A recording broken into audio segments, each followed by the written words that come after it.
ഇറാന്റെ മറ്റൊരു ദേശീയ മേധാവിയെ കൂടി ഇസ്രായേൽ വധിച്ചു എന്ന ബ്രേക്കിംഗ് ന്യൂസ് പുറത്തുവരികയാണ്. ഇറാനിൽ 100-ലേറെ ഇസ്രായേൽ ഫൈറ്റർ ജെറ്റുകൾ ഒരേ സമയം നടത്തിയ ആക്രമണത്തിൽ Islamic Revolutionary Guards Corps commander Hossein Salami കൊല്ലപ്പെട്ടു എന്നാണ് ഏറ്റവും പുതിയ വിവരങ്ങൾ. ഇറാന്റെ പക്ഷത്തു നിന്നും ചിന്തിക്കുന്നവർക്ക് ഇത് അവിശ്വസനീയമായി തോന്നാം. Karma News Islamic Revolutionary Guard Corps commander Hossein സലാമിയുടെ മരണം സ്ഥിരീകരിച്ച് പറയുന്നത് ഇറാന്റെ സർക്കാർ മീഡിയ ആയ ഇറാനിയൻ സ്റ്റേറ്റ് മീഡിയയെ ഉദ്ധരിച്ചാണ്. അതായത് കമാൻഡർ ഹൊസൈൻ സലാമിയും കുടുംബവും അംഗരക്ഷകനും എല്ലാം കൊല്ലപ്പെട്ടു എന്നാണ് വിവരങ്ങൾ. കമാൻഡർ ഹൊസൈൻ സലാമി താമസിച്ചത് ടെഹ്റാനിലെ സൈനിക ക്യാമ്പിലായിരുന്നു. ഇത് സൈനികരുടെ റെസിഡൻഷ്യൽ ക്യാമ്പ് കൂടിയായിരുന്നു. അനേകം കിലോമീറ്റർ മേലെ ആകാശത്ത് നിന്നും ഇസ്രായേൽ പോർ വിമാനങ്ങൾ കമാൻഡർ ഹൊസൈൻ സലാമി ഉൾപ്പെടെ താമസിച്ച ടെഹ്റാനിലെ സൈനിക കേന്ദ്രത്തിലേക്ക് ബോംബ് മിസൈൽ വർഷം നടത്തുകയായിരുന്നു. ഇതിനിടെ ഇറാന്റെ ആണവ പദ്ധതികളെല്ലാം തകർന്ന് തരിപ്പണമായി എന്നും വിവരങ്ങൾ. ഇറാനിൽ ഇസ്രായേൽ നടത്തിയ അതിരൂക്ഷമായ വ്യോമാക്രമണത്തിൽ 1000-ലേറെ മരണമുണ്ടാകുമെന്ന് ഭയപ്പെടുന്നു. ഇത്ര വലിയ മാരകമായ ഒരു വ്യോമാക്രമണം ഒരു രാജ്യം മറ്റൊരു രാജ്യത്തിനു മീതെ സമീപകാലത്തൊന്നും നടത്തിയിട്ടില്ല. റഷ്യയും ഉക്രൈനും പോലും മിസൈലും ഡ്രോൺ ആക്രമണവുമാണ് അധികവും നടത്താറുള്ളത്.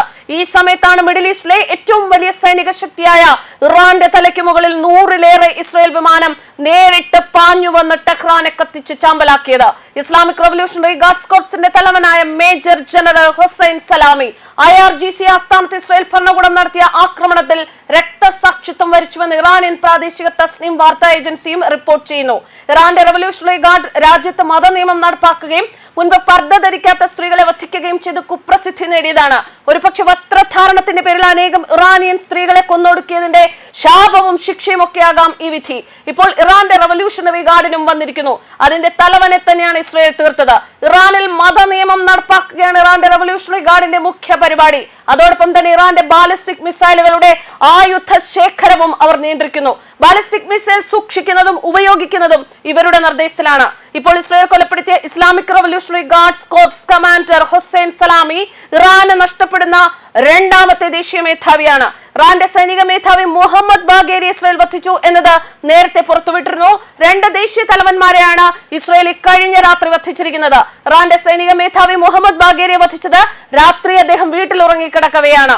ഇറാനിൽ ഇസ്രായേൽ നടത്തിയ വൻ വ്യോമാക്രമണത്തിന്റെ ചുരുക്ക രൂപത്തിലേക്കൊന്ന് കണ്ണോടിച്ചാൽ 12-ലധികം ആണവശാലകൾ തകർത്തു, യുറേനിയം സൂക്ഷിക്കുന്ന ലാബ് തകർത്തു. അതിനാൽ തന്നെ ആണവ വികിരണം ഉണ്ട് എന്നും കരുതുന്നു. ഇറാന്റെ ആണവ ശാസ്ത്രജ്ഞർ തകർത്ത ലാബുകൾക്കുള്ളിൽ മരിച്ചു. അവരെല്ലാം പുറത്തു പോകാനാകാതെ അടിമകളെ പോലെ ലാബിൽ പൂട്ടിയിട്ട നിലയിൽ ജോലികൾ ചെയ്യുകയായിരുന്നു. ആണവായുധം നിർമ്മിക്കുന്നതിന്റെ തിരക്കിലായിരുന്ന 12ഓളം ആണവ ലാബുകളാണ് തകർന്നത്. ടെഹ്റാനിലെ ഇറാന്റെ സൈനിക കേന്ദ്രവും സൈനിക റെസിഡൻഷ്യൽ ഏരിയയും തകർത്തു.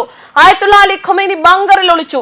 അജ്ഞാത കേന്ദ്രത്തിലേക്ക് ഖൊമൈനിയെ മാറ്റിയിരിക്കുകയാണ്. ഇപ്പോൾ ഇസ്രായേൽ ആക്രമണത്തിൽ 1000-ലേറെ കാഷ്വാലിറ്റികൾ ഇറാനിൽ പ്രതീക്ഷിക്കുകയാണ്. പൂർണ്ണ പിന്തുണയുമായി അമേരിക്ക രംഗത്ത്. അമേരിക്കയ്ക്ക് നന്ദി പറഞ്ഞ് ഇസ്രായേൽ പ്രധാനമന്ത്രി ബെഞ്ചമിൻ നെതന്യാഹു രംഗത്ത് വന്നു. അമേരിക്കയുടെ പിന്തുണയും സഹകരണവും ഉണ്ടായതാണ് ആക്രമണത്തിന്റെ ശക്തി പകർന്നത് എന്ന് നെതന്യാഹു വ്യക്തമാക്കി. ഇസ്രായേലിൽ ഇറാൻ ആക്രമണം ഉണ്ടാകാൻ സാധ്യത പരിഗണിച്ച് ഇസ്രായേലിൽ അടിയന്തരാവസ്ഥ. മലയാളികൾ ഉൾപ്പെടെ പ്രവാസികൾ ഇസ്രായേലിൽ ജാഗ്രത പാലിക്കണം. ഇസ്രായേലിനെ ഇറാൻ ആക്രമിച്ചാൽ 10 മിനിറ്റിനകം തിരിച്ചടി ഇറാനുമേൽ നൽകാൻ സർവ്വസജ്ജമെന്ന് ഇസ്രായേൽ സൈന്യം പറയുന്നു. കൂടുതൽ അപ്ഡേറ്റുകൾക്കായി കർമ്മ ന്യൂസിന്റെ സോഷ്യൽ മീഡിയ പ്ലാറ്റ്ഫോമുകൾ ഫോളോ ചെയ്യുക. ന്യൂസ് ഡെസ്ക് കർമ്മ ന്യൂസ്.